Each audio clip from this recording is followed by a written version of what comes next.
51-year-old Stephanie Lazarus was a respected 26-year veteran of the LAPD who had worked her way up from an ordinary police officer to a specialist in high-profile art theft. On June 5, 2009, she was taken aside by two colleagues and led downstairs into an interrogation room, where she was told she was needed to interrogate a suspect. But once in the room, the tables turned, and it was Stephanie Lazarus who was interrogated about her part in a long-ago murder.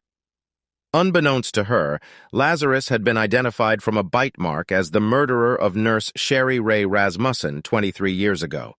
Rasmussen had been married for only 3 months to John Riveting, an old boyfriend of Stephanie's with whom she was very much in love.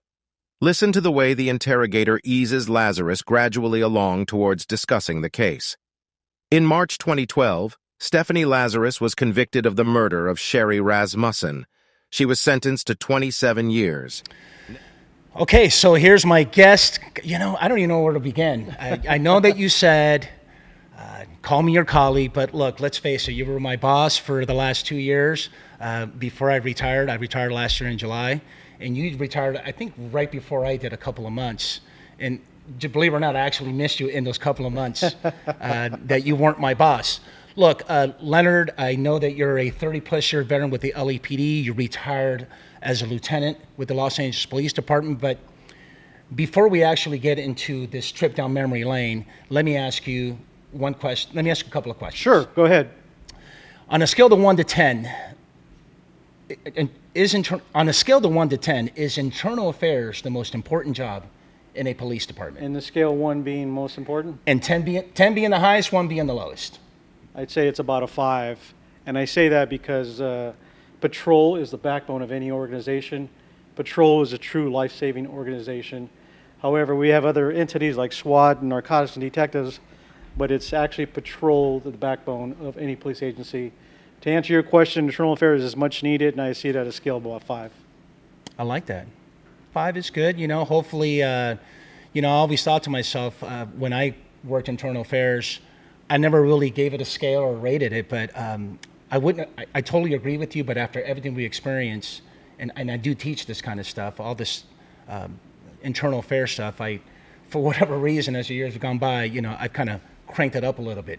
My next question to you is, as the function of internal affairs, what is internal affairs' job? What is the investigator supposed to do when they get a case of an accused employee?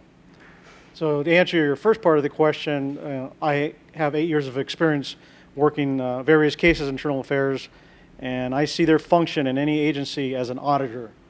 Every entity, whether it's private sector, education, military, police department, there's got to be some type of auditing section in it, and internal affairs fills that role for the police department. Okay. And the second part, sorry, I didn't mean to cut you off, but go ahead. When I get a case, it's basically leaving any biases out of it, getting facts, and finding some resolution to it. Right, and your job should be just to find facts and just kind of open those doors, and I suppose when you have those line of questionings, don't leave them certainly unanswered. Or like you say, don't leave no stone unturned. That's right. No stone goes unturned. It's a very, very important term that I use when I teach Savage Training Group. But I got to tell you, I know you and I, when I was a complaint coordinator and I reviewed all these cases, and I used to give them to you, and you usually just sitting there going, you know what, this is unanswered, that's unanswered, this is unanswered. And it just seems as though you need practice to be a better investigator. Can you kind of... Yeah, when I first got to internal affairs, I was kind of unique because I was a sergeant. You're an investigator. I didn't have any detective background experience. So I put myself through a couple of different schools, search warrant writing, a couple other courses, to learn to be a diligent investigator like a detective. Because it was my job to get a case and see where it led me. And I'm happy to report majority of those cases, I would say at least 80% of them were unfounded. If there was some merit to it, it was a minor training issue. But it's a rarity where you get something where there's some criminal element involved on a complaint from the community or from a coworker. Okay.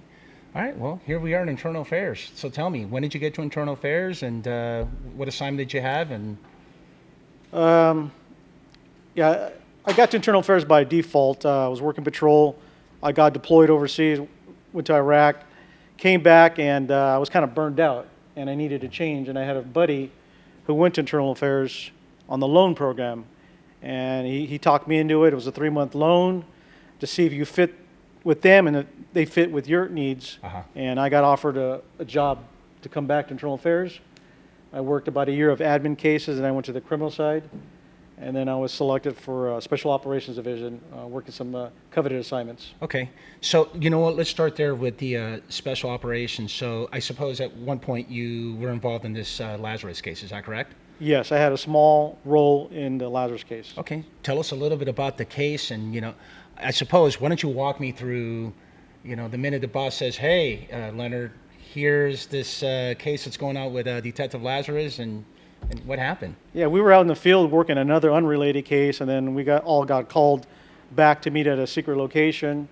We drove to that location. We met our commanding officer, and he says, we have a hot one. I need you guys to get briefed by Van Nuys homicide.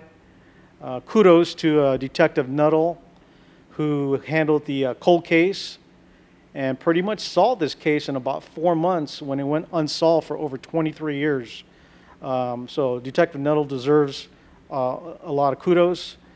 He was a true hero in this investigation. And since I'm on this role, I think the victim's father, Nels, is a true hero because he knew from the beginning how this case transpired, and nobody was listening to him. So we got briefed on the case, and it was a 24/7 operation, meaning no days off. And our role was to obtain a sub rosa DNA sample from Detective Lazarus without her knowing it. Now, for the listeners and people who are watching this show, when you mention sub rosa, they're just going to go, is that a rose, or what is sub rosa? It's a form of saying it is a surveillance type of undercover, surreptitious DNA sample. But how do you do that? That's impossible. How do you get a DNA sample from somebody and not let him know what's going on? How do you keep this quiet? Van Nuys homicide did a phenomenal job of keeping this on the down low, because you ever heard the term loose lips sink ships? Yeah, and for sure. A police department is notorious for gossip and what's going on. So this was a vital investigation where Van Nuys homicide, the cold case, the new Van Nuys homicide, knew that she was a #1 target as a suspect. Wow. Now, everybody, 24/7, all your investigators get gathered up. How long did it take, or what happened from that point forward? Yeah, I mean, you do a workup on somebody, learn their habits, where they live, where they go, creatures of habit, and then it's 24/7 operation on that individual, trying to get a DNA sample. But there's no lesson plan. There's no book. Yeah.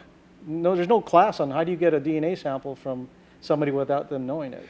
So, if I may interject, let me ask you this. Have you done this type of sub rosa surveillance work before you got into this case, or is this something you're just like, wow, I can't believe we're doing this, and Yeah, this was a first for our unit to get a DNA sample. We did work surveillance a lot on a lot of other issues, but never a DNA sample. Okay. And so how did it go down, and what happened after that? Yeah, I just remember it being long and tiresome, and she lived on a small street, so we really couldn't hold point right on her street. Okay. We had to utilize the outside blocks. We call them as the four winds. Right. And I'll tell you a story, and this is funny because when I read McGo's book, I found it odd that there was this event that happened, and I'm the one it happened to. So basically, it's nighttime. I'm holding point on her street. At nighttime, we would move in closer, and I was at the top of the hill, watching for her garage to open, so I could tell others, "Hey, we got movement. We got a car out," and that way we can follow her wherever she went. But one night I'm holding point. It's nighttime, and I see this guy with a flashlight walking up the hill towards my car, and I'm like, "Oh damn, he's gonna hit me up." And sure enough, he comes up to my passenger window and he knocks on the windows. He goes, "Hey, are you guys working surveillance?" And what's my #1 concern? You're like, I just blew the case. That's right. Damn, I just blew this case, right? He goes, "I'm Detective so-and-so from Devonshire. I live across the street. what's going on? And I pulled up my military ID, and I said, I'm on loan to NCIS. I'm working a gun theft case out of Port Hueneme, because she lived in Simi Valley. Right. So I just thought on the fly, what am I going to come up with? And it seemed to work, and he bought into it. And then he offers us, well, if you guys need the restroom or you need water or anything, come to my house and I'll take care of you. Or by the way, there's another detective that lives across the street from me. Her name's Stephanie. I'm sure she wouldn't mind if you knocked on her door if you guys needed to use the restroom or not. And I was like, holy smokes. How close did we come to blowing this case? So my ruse about working the NCIS weapon case worked. So yeah, I'm just thinking as we move along, your other partners and in the team, they're probably going to come out with their ruse, because I don't think anybody else would probably work in the Navy or even knew where Port Hueneme actually was. I would imagine so. All right. I got to ask you this also. So your unit knew that she was a #1 target. Primary suspect. Primary suspect. And as a primary suspect, what was the goal of gaining this surveillance? Is it just, maybe you can kind of explain a little bit about. The DNA sample would have solidified and corroborated that she committed the murder on the victim, Sherri Rasmussen, 23 years prior to. Okay. It was a heinous murder. She shot her 3 times in the chest. She staged it to look like a burglary.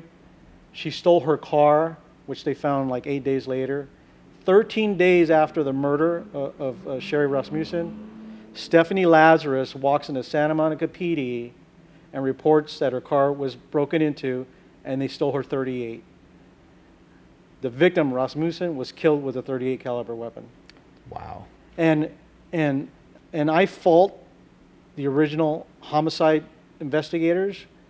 Had they listened to the dad and run a master inquiry or an APHIS run on Stephanie, they would have learned back then that gun was reported stolen, and they could have connected the dots. That's what's heartbreaking about this investigation. Wow. Right. You talk about internal affairs. Not right? only that, no stone goes unturned, right? So it talks about how, you want to be, I suppose when you work this type of assignment, and you know this as well as I do, is you always think to yourself as if, there's just no way that someone can even do something like that. And for you, it's probably more serious. I mean, in my assignments, as you can tell, I was an advocate. I put on these hearings where people were facing termination. So for you and your unit, you got to be thinking to yourself, there's just no way. And I can't believe that these detectives didn't do what they were supposed to do. Well, and from my knowledge, a homicide detective has a skill set that's incredible, right? And they're looked upon to teach future detectives. How can you miss something so minor like this, that this could have come to light a lot sooner? A homicide detective has a skill set that's incredible. A homicide detective has a duty of more imperative to conduct a diligent investigation and see where it leads them, whether good or bad. And as much as I hate to say this, that's neglectful.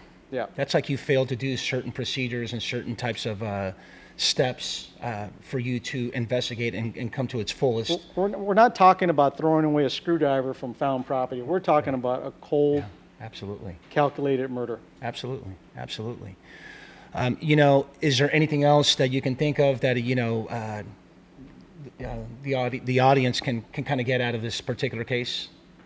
Like I said, the true heroes is Detective Nuttall from the cold case Van Nuys homicide and her father. And if anybody has a takeaway from this, it's about the role of being diligent in your profession. That's right. And you never know where your case is going to take you, right? Yes. You never know. Case in point, the Dorner case, right? Yes. Where did that take the department, right? Yeah. So absolutely. as an IA investigator, you got to take your role serious, and you're not there just to punch a ticket because you want to promote. You're given a job, develop a skill set, and handle your business. Great. Okay, so here we are, retired. You've been retired for how long? Over a year and a half. Okay, good. Question, in terms of any other assignments that we can highlight to let the audience know what you worked in the Los Angeles Police Department? My past assignments? Yes. I did 20 years in patrol as an officer, a sergeant, and as a lieutenant. So my heart is in patrol, because that is the backbone of any agency. That's right. I already gave you a spiel about how I became a detective. Send yourself to schools, sign up, open up your wallets, and spend a little money and learn your job and take it serious. Because departments don't give enough scenario-based training on a lot of different topics. So break open that wallet and learn and do it and become a subject matter expert in whatever your field is. When did you get promoted to lieutenant? 2015. Okay. And what assignments did you work as a lieutenant? My first assignment, it was a watch commander at 77th Division. The mothership. The mothership. The mothership. That's where I did my probation back in 1990, and I got back there in 2015. I was there for about 2.5 years, and then I got invited to be part of the transition team for a newly created division, Transit Services Division. Where you and I met. Well, no, where we work. Well, we first met when I had a call out at IA, and you were a supervisor at Pacific. And what did I say? What's the first thing I said to you? Hey, is there any overtime in internal affairs? Because I was one of those that depends on supplemental income. And you'll hear a lot of these stories about police officers who work a lot of overtime. You know, it just seems as though, here we are, 25, 30 years later, and we still don't get paid enough, for doing this very noble profession. At least that's the way I see it.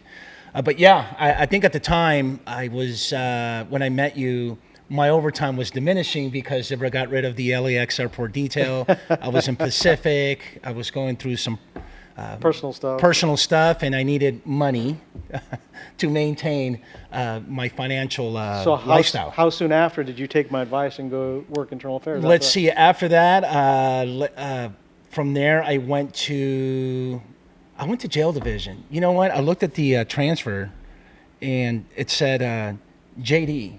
And one of my friends calls me and goes, "Hey, bro, you're going to juvenile division." I'm like, "No, it's not. That's jail division."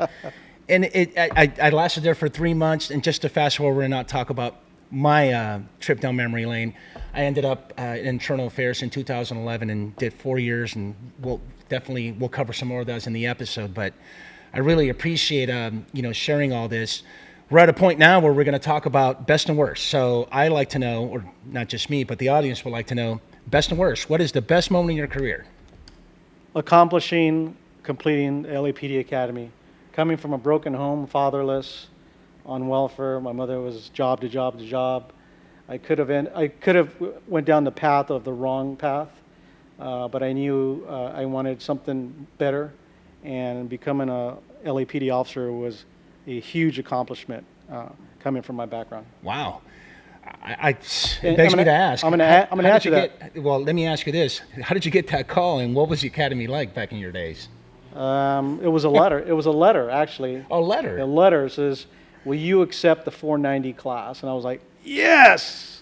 Awesome. Because where I was working at, I was miserable. I was hating that job. Was it 7 months or 6 months or 6.5 months? Wow. Yeah. What was that like? That was an eye-opening experience, but it was a lot of fun. There were a lot of challenges, and there was a lot to learn.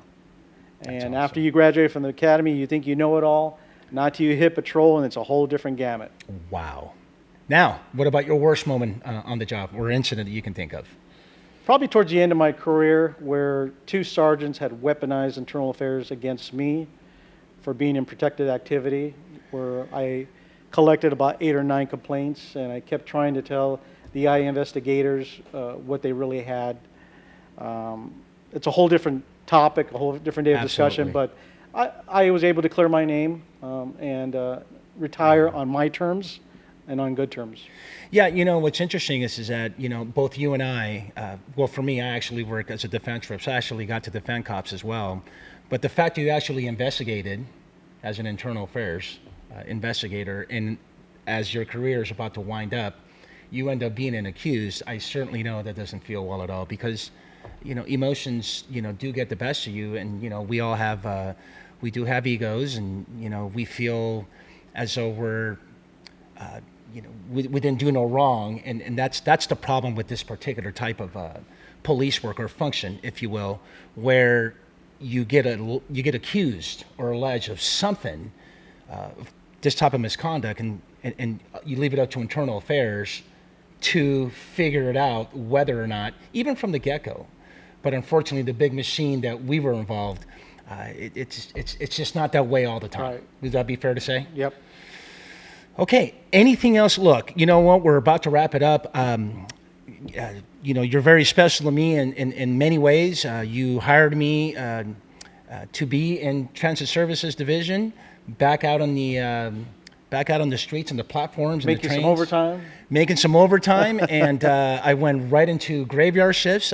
For those of you not familiar, we call it morning watch. It's graves, working from, I think it was 8 p.m. to 6 in the morning, and I only did it for 3 months. I'm not a night owl. And somehow, some way, lucky me, I was blessed to be offered the job to be the complaint coordinator, which means that every single personnel complaint goes through my desk. I coordinated it all, and you were my boss, and we had a really good working relationship. So I really appreciate you taking care of me, and I certainly learned a lot. And anything else? We had a good time working together, right? We had a great time working together, and here we are, in this podcast to talk about, again, something that's just not talked enough. Right. Look, before we leave, is there what's going on now in your life? What do you got going on post career? I just want to go back to one of your questions. So I took this case serious, like I did all the cases. My father was murdered in LA County when I was 8 years old. He was involved in he was probably up to no good and got stabbed at a bar in East Los Angeles. So Wow. When I talk about that broken home and accomplishing the LAPD Academy, that was a good moment for me. And I took my role serious, and I highly recommend anybody who's interested to read this book. There's a lot of information, obviously, we can't cover in this short period of time. Right. Your last question, yes, I moved over to academia. I'm a part-time adjunct instructor at East Los Angeles College. I teach criminal justice. We have a phenomenal 2-year program for either forensics, law enforcement, or fire technology. East LA College just got awarded as one of the top 10 schools for a 2-year program for administration of justice. The forensics program. Say you don't want to be a cop, but you can go in forensics, do the 2-year program, and all these small cities will hire you starting salary of about $85,000 a year. It's a great program. That's awesome. That's awesome to hear. So that's keeping me busy teaching. Good for you. We'll have all your information here at the in this channel as we move forward. Look, we're about to wrap it up. All I got to say is a couple of things before we wrap up this show. Again, thank you, Leonard, for being here. Don't forget to subscribe to YouTube. Make sure you follow us on our IG page. All the information will be on this channel. And also, Savage Training Group. I actually teach this internal affairs officer-involved shooting investigation course. And the website will be on the channel for you to check out my course and any other course that relates to police training. Thank you so much, bro. I can't even appreciate you being here to launch this awesome first episode for a case. You know what? Which, by the way, I totally forgot to tell you, I actually worked for her. My partner and I, back in 2002 in Devonshire Division, she was our night watch detective. And you know what? The only thing that really stood out the most is the fact that she had this bug eyes. Every time that we spoke to her or got every time that we try to get advice for a booking, let's just say we arrested someone for a robbery, a 211 or a 459 or burglary or something like that. Next thing you know, we come up to her and we're saying, okay, Detective Lazarus, this is what we got. What do you think? And then she'll just give us this look like a crazed look. You mentioned earlier from a stare. 1,000-yard stare. 1,000-yard stare. Unbelievable. I always try to figure out and told my partner, dude, why is she always looking like she's crazy, dude? But anyways, wanted to share that. We're going to wrap this up. Thank you so much for being here. Thank you, brother. That's a wrap. Everyone, be safe, and don't forget to go Code 6. Thank you. Code 6 is the key.